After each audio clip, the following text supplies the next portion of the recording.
Hello, everyone, and welcome back to our podcast, Wondering Works for Us. I am Shelly, and we're back with another video. We're going to try this for the second ever time. Oh, for the second ever time. And we did some editing yesterday, and we think it's working out pretty good. Yeah, so, So far. you don't have to watch the video if you don't want to. No, I will have, the regular version. Yes, but usual. it's kind of cool.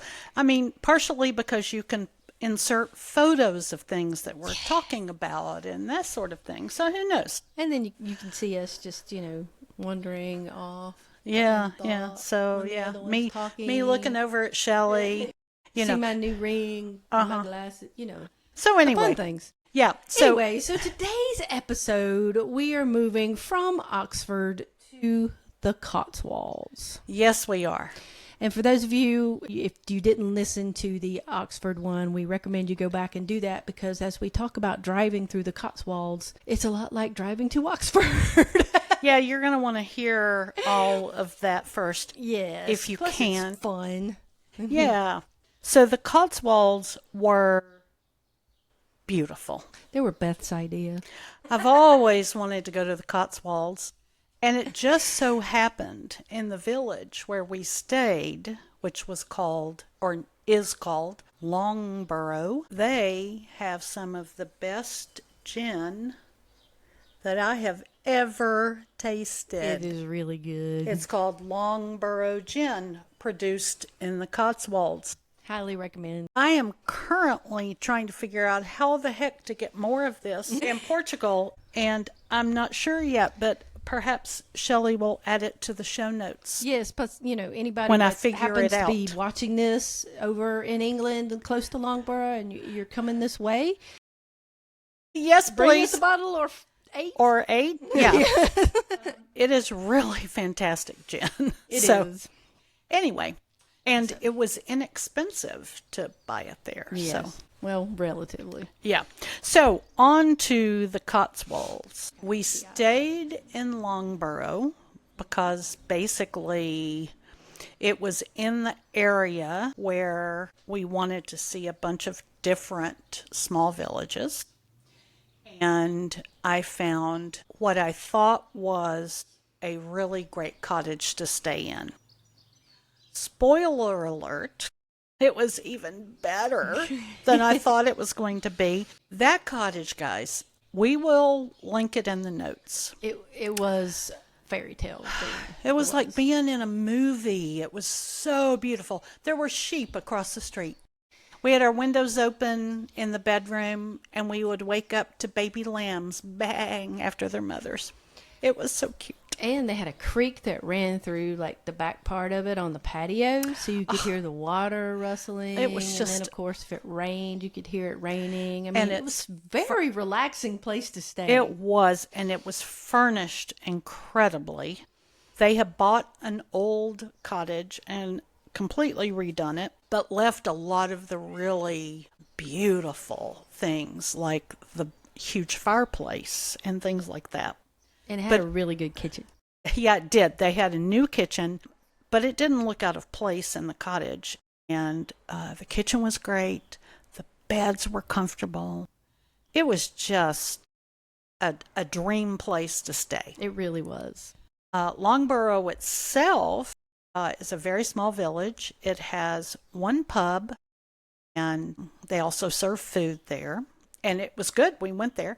And then they have this small store that also has a cafe attached to it, and they get in like fresh vegetables and eggs and other sort of things that you might run to the market for. And they carry the aforementioned Longborough Gin. That's where we found it. So, and the guy told me they also make vodka, and I, like an idiot, didn't get any. Well, I'm glad you didn't, because we only had so much suitcase room. We did. And we kept, that was the beginning of the trip. Yes. And we had to lug 2 bottles of gin all over where we were going, because we bought one for ourselves to take home. We bought one for us to drink on the road, not in the car, but Yeah. And then one for our friend Meg. Hi, Meg. So, because they were taking care of the dog while we were gone. So, yeah. So and it was anyway, heavy. it was great though. So the name of the cottage, I don't think I mentioned it, is called Lime Cottage. And as I said, we'll link it in the show notes. Of course we will, because you'll want to stay there if you're going. Yes, you do. Yeah. All right. What's so great about the Cotswolds anyway? I mean, why did you feel the need to do this trip? I know you and Julie both adored it. Yes. To me, it's beautiful. It was country living. You're out in the middle of nowhere in all of these villages, really. Yes. And they're sheep. They're pretty. They're farm animals. Let me describe it, dear. Okay. It's You'd probably do a better job. beautiful rolling green hills, first of all. I mean, even without sheep everywhere dotting the hillsides, it would be beautiful. It is out in, as we would say in the United States, we would say out in the country. The villages that you see most of them are old, and they have beautiful stone cottages. And I don't know, it's just, first of all, I love sheep, and we went during lamb season, so there were lots of baby sheep and lots of flowers in bloom and that kind of thing, very green. But it's just kind of idyllic. And one of my favorite movies ever is one we watch every Christmas, and it's called The Holiday. And where that small town was and the stone cottage where she lived and all of that, that's kind of what the Cotswolds looks like. And so I had wanted to go forever, and I was not disappointed. It really is beautiful. So while we're there, we're planning to see a few villages, kind of get our driving feet under us, so to speak. Indeed. And one of the places that we ended up going was Gloucester. Which is not a small village. No, it's not a small village. It's a little bit, it's a city. It's a good sized city. And actually, I think I'd recommended, like, why don't we just stay there and while you were planning it? And you're like, that's tough. Yeah.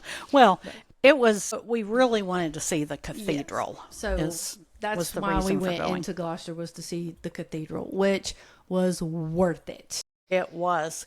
But It was worth the drive. walking to the cathedral after we parked, because we found a parking garage and then walked over to the cathedral, we stopped in really quickly this small shop where the women were kind of in the window working, and they were hand weaving all kinds of different baskets. Yeah. And I kind of popped in just inside the door, and they were talking to me, and I asked them what they were making. They were making a casket. I did not know that people were buried in wicker caskets. I had no idea. Maybe it's not legal in the United States. Might not be, I haven't looked it up, but it might not be. But first of all, they're beautiful. They're works of art, but also they're less expensive, I think. And they are ecologically sound because they, go back into the earth, unlike a metal casket. So it was really interesting to see those. So anyway, then we popped in, if you will. We popped into a restaurant and had lunch. And then That's we went right. to the We cathedral. did. We had lunch. Yeah. Yes. But I was, of course, since we're on the Harry Potter tour, guys, Yeah. I was excited to see the cathedral for the corridors and the cloister, of course, because that's where Harry Potter was filmed. I believe number 4 was done there. And that was one of my reasons that I wanted to go. I don't think I had big expectations for this cathedral, but oh my goodness. The rest of this place was incredible. Like, that little cloister part was just tiny. Compared to what the rest of it had. While incredibly gorgeous. Yes. It was, yes. yeah.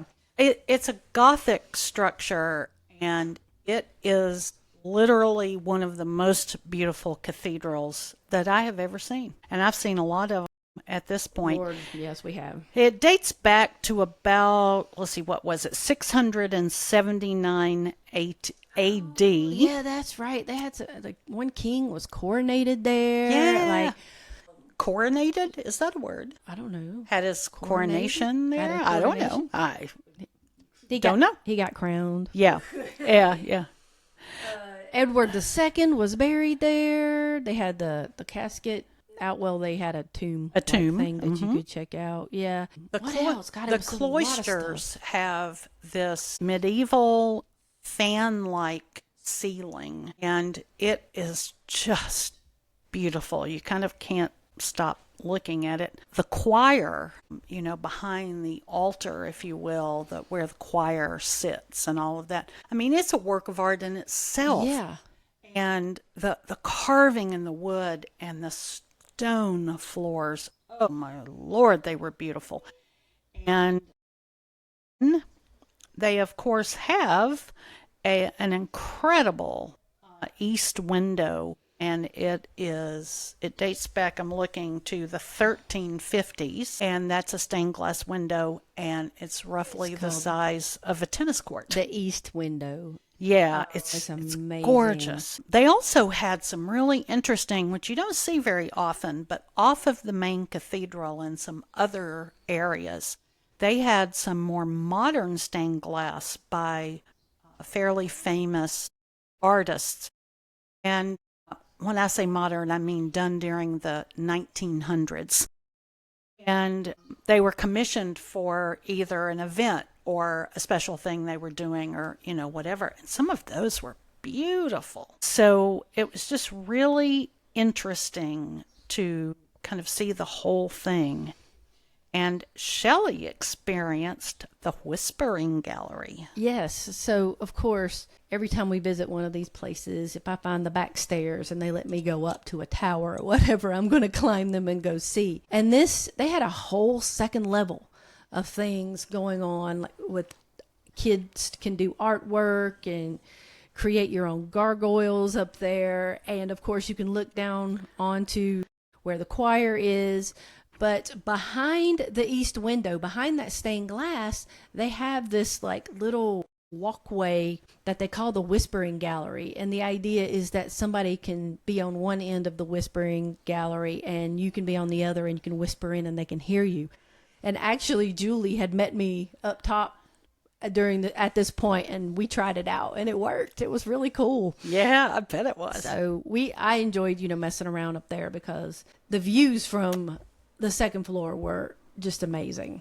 I mean, this cathedral kind of blew my expectations out of the water. We've seen a lot of cathedrals, like we said, and this one, I don't guess I was expecting very much, but it's worth going to see it. I highly recommend seeing it. As I said, it's one of the most spectacular cathedrals I have ever been in. And it just has so many different components to it. It's so interesting. I want to actually tell a side story here right quick because, it's only our second day of driving in England. And in the morning, we got up. We left probably somewhere around 11 or so to go to Gloucester. So we took it easy. And, of course, we didn't know where we were going, so we finally had figured out how to use the navigation system in the car. There you go. And so it takes us down this back road by a brewery, and it was beautiful back road. So and we pretty. had stopped and we took pictures, So and we're pretty. just driving, and it's gorgeous. It's 11 o'clock in the morning, and we get to Gloucester and we do the whole thing. Okay, but we've got to come back, and of course we come back once again in 5 o'clock traffic. Now, Seems to be our thing. you wouldn't think that the countryside would be very busy during 5 o'clock traffic. You would think wrong. But, okay, so we're going down this small road, and not all the roads were small, but there's this one that kind of connected one road to another that we always seem to have to take. And it was one that had the pullouts. Now, here's the thing. I'm coming one way. Everybody else on the road is going the opposite way. And so I would get back on the road after I pulled out and feel comfortable about it. And then around the corner, they came around so quickly. I think the people in the back seat, Julie and Ann, were a little, I don't know, they were very supportive of my driving because They I'm the were. one doing the driving at this point. Yeah, honestly, And we weren't looking back there, but they probably just had their eyes No, closed. I didn't look. I was totally watching where I was going. And the thing is, at one point when I pull off the road, I mean, the car is yelling at me basically, "You're too close to the side." And I'm like, I'm well aware how close to the side I am, but this truck has to get by me. Mm-hmm. And what do we keep saying? Full coverage. Because we got the full coverage insurance. And I think that actually ended the harrowing part of driving in England. Yeah. I think the rest of it was not bad at all. We were out on country roads, but they were wider and it was easier to navigate. I think it was just, the initial one-way street that just blew my mind there. Yeah, it got a lot better after that. Yeah. And I believe that's the night that we went to the pub, maybe. I don't remember. No. We stopped somewhere. We stopped at Marks and Spencer's in Gloucester and bought food for the night, so we didn't have to eat out. That's right, because we were tired. And I bought 2 canned gin and tonics. This is before we discovered the best the great gin. And as soon as we got home, I popped those suckers and drank. She did, people. She did. Because my nerves, y'all. Yeah. I was fine, by the way. Of course she was. She's always fine. So the next day was supposed to be a rest day. Yeah, it was. We did actually try to build a rest day into this, but yeah, there's just so much beautiful landscaping to see out in the country in England, and so that's what we did. Is that the day we went over? We went over to Stow-on-the-Wold, didn't we? Because we went there. And then we went back the next day for our already planned brunch. I think actually we went to Bourton-on-the-Water. Oh, did first. we? That day. Okay. Yeah, because our rest day, well, you know what? Now I have to sit here and remember. It really doesn't matter. They don't care.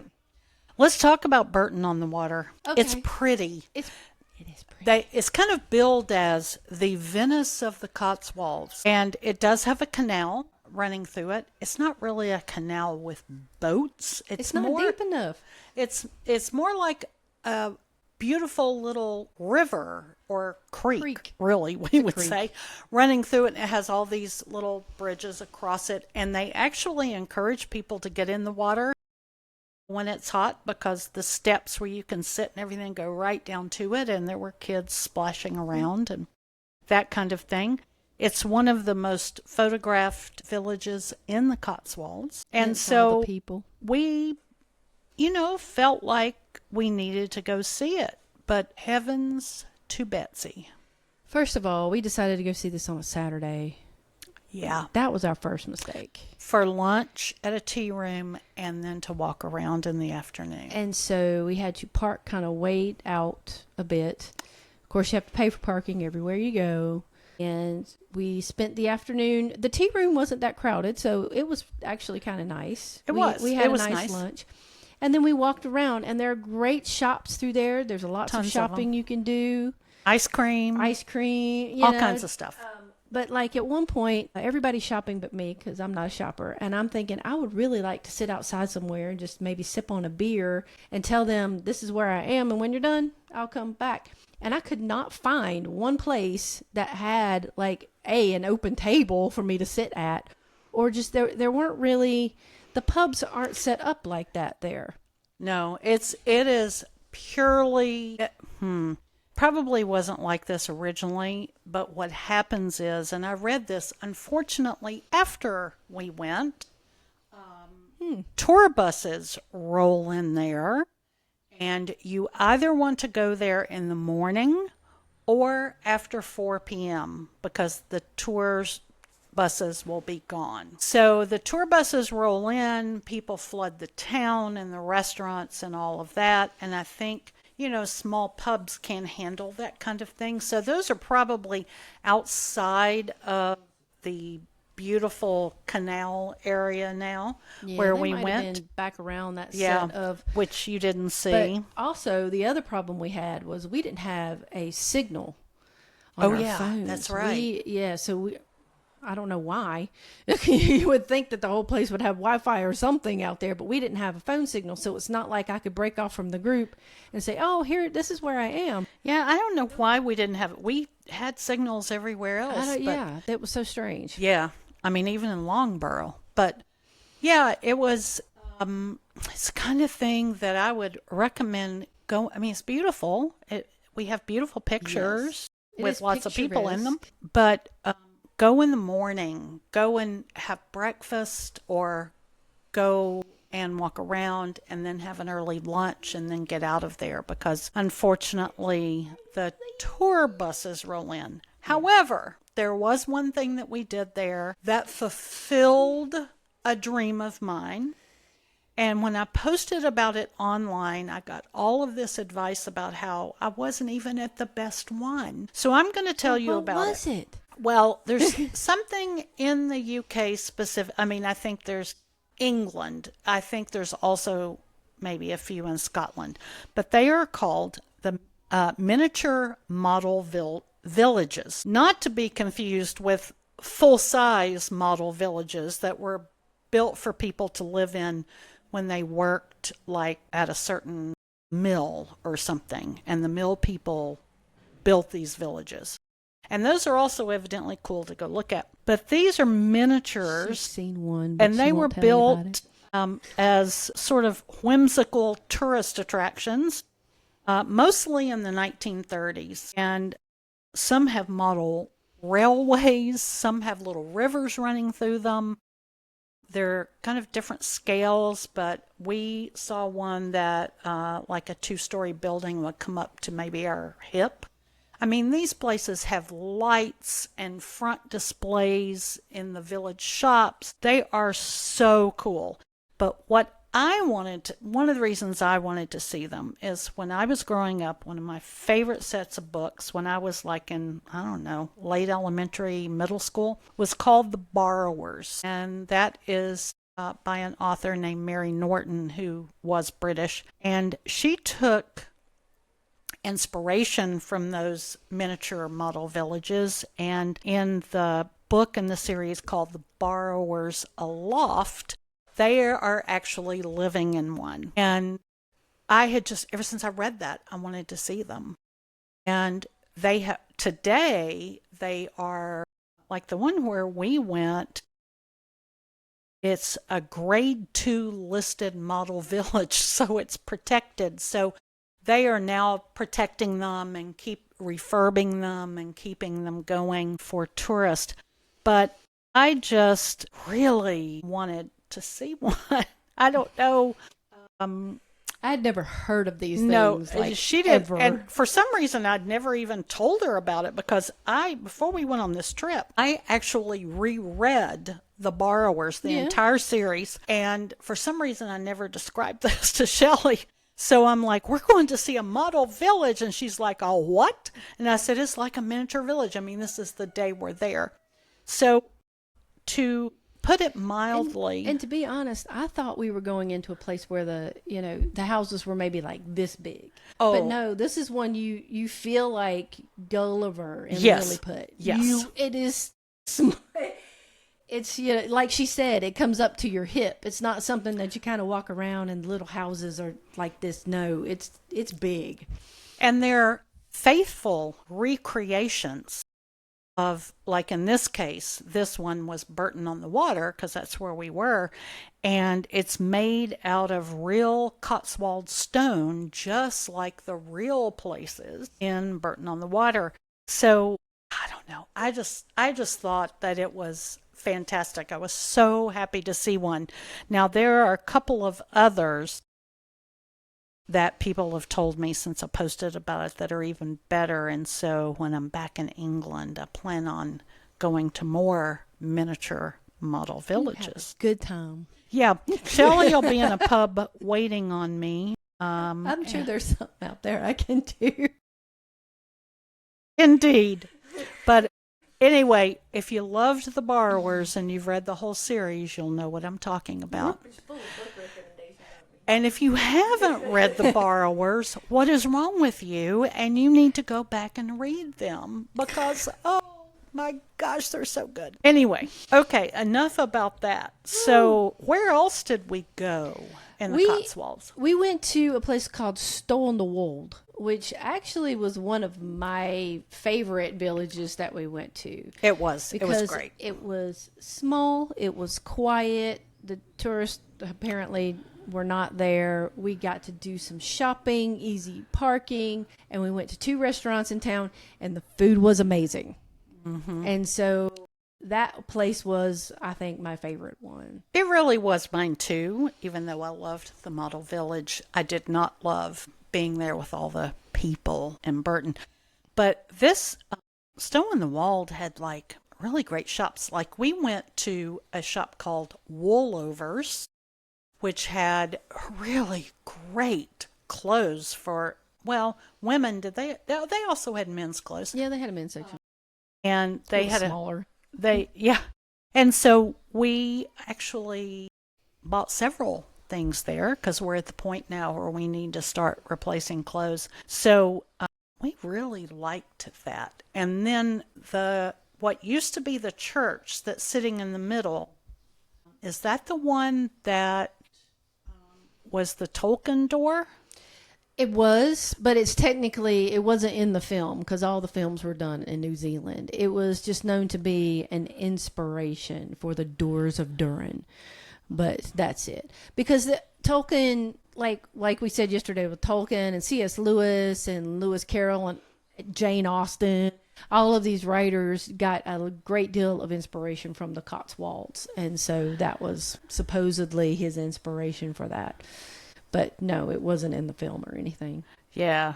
Well, the building was beautiful. It was. And we really we had both a dinner there at a restaurant called The Porch that actually somebody recommended. It was the person who owned our cottage. Yeah. Lime Cottage. And we went there and it was very good. And then it just so happened while we were there on Sunday, it was Mother's Day in the United States. So we took Mama Ann to a Sunday roast, and we went to a place called the Stag on Stow. And it was I'm going to tell you, that was the best good Sunday roast I have ever had. It was maybe the best meal we had on this whole 3-week adventure. Yes, it was so good. So we highly recommend Stow-on-the-Wold. That's WOLD. And taking some time to wander around there and have fun. So we were there 4 nights. 1 whole day was taken up by, first we had to drive there from where we had been, and we had dinner that night and that kind of thing. Then 1 day was taken up by the cathedral, and then Stow-on-the-Wold was, I'm sorry, Bourton-on-the-Water was supposed to be our rest day, and we went there. And then Stow-on-the-Wold was another day. But if we went back, Shelley, what would we do different? Stay shorter. That is not the correct answer. No, like the Slaughters, Upper and Lower Slaughter, we just kind of drove through them. We didn't actually stop and see. You really, if you're going to see all these villages in the Cotswolds, you need a good amount of time because you have to drive to every single one. And then, of course, I'm going to say, except for Bourton-on-the-Water, I'm making a generalization here, but except for Bourton-on-the-Water, I think you'd be able to park at any of the other ones pretty easily. Yeah. And then get out and walk around and check out, the shops and the villages. And I think the idea of these villages is they look like old English villages. So like old, not. They're gorgeous. Yes. And they're gorgeous. Yeah. I think that's what we would do differently. Number one is we'd have to stay longer in order to see more. And there's a town that we wanted to go to that was right there called, it's Bibury, and I keep calling it Byberry, but that's a southern pronunciation. It's probably Baberry or something like that. But it has this row of houses that is actually the most Instagrammed spot in the Cotswolds. And I wanted to see that. We we kind of canned that because we were busy. We didn't go to Castlecombe, which was right there. There were, I mean, we probably could have, but we would have stuck too much in a day. yeah, we didn't want to do that. And we were trying to, hold up our rules on this and not do too much in one day. We were. But, I mean, we could have crammed it in there if we wanted to, but Plus, we had some big days coming. yes. We were going to like Haddon Hall when we made our next stop, and that was going to be a whole day, and that kind of stuff. So we didn't want On to to. York was going to be a big Yeah, thing. we So didn't were want to trying blow it to, out like, at that point. Save our energy a little Yeah. bit. And just chill. But and sort of to wrap this up, what I would say is the Cotswolds are beautiful. It's beautiful. It is just like a movie set in most places. It is exactly kind of what you think it will be if you're in the right areas. There are lots of things to see. I can't imagine doing it without a car. Mm-mm. There's no way. You would definitely be limited to where a bus goes, which would be the more popular destinations, like Bourton-on-the-Water. And I mean, you can if you're staying in London or you're staying maybe outside of London. There are tours that go to the Cotswolds. Yes, you could do a tour. But they're probably going to stop in 3 places, and one of them being Bourton-on-the-Water. During the kind busy of time. thing. So I mean, that is doable. It is, and if it's the only way you can see it, man, go for it. But we were there in May, so we were kind of there at the perfect time because everything was so green and all the flowers were in bloom and the baby lambs were frolicking in the fields, and I mean, it was kind of perfection. Although it does snow in many areas of the Cotswolds, and I saw some pictures of our cottage, Lime Cottage, in the snow, and it was beautiful. So I'm not sure that it wouldn't be fun to go in the winter, and you'd have to be comfortable with driving in the snow, but I think it might be fun to do that. Shelley's probably shaking her head into the camera, and I cannot see her. But I really love the Cotswolds. Now, we only did part of them. We drew a line on the map and did stuff north of that because our whole point was to wind our way over time to York and then to Edinburgh because of our schedule. So we did not go south of that line, and we missed places like Bath. Yeah. And all of the places around that. So when we go back, we will do that part of the Cotswolds. Yes. Yes. So Anything else? what else you want to say about it? Anything? I did it once, and I'm grateful for it, and it was good. I definitely loved it more than Shelley did. 3 stars, a few notes. Oh, goodness. And I would Beth have will give it 5 stars. I would give it 5 stars. I mean, I loved it. But next we went to Bakewell Yes. and the Peak District and Haddon Hall, and we'll talk about all of that in our next episode. Yep. So hit that subscribe button if you want to hear more about this. Also check our show notes because I always put the blog post in them, and it'll take you to all the places that we've been to. I always include a Google map to go with it. So Yeah. and sometimes an itinerary. So it'll help you plan your trip if you're Yes. looking to do that. Or I can help you. Contact me. So, yeah, there you go. So I think we can say Boa Tard.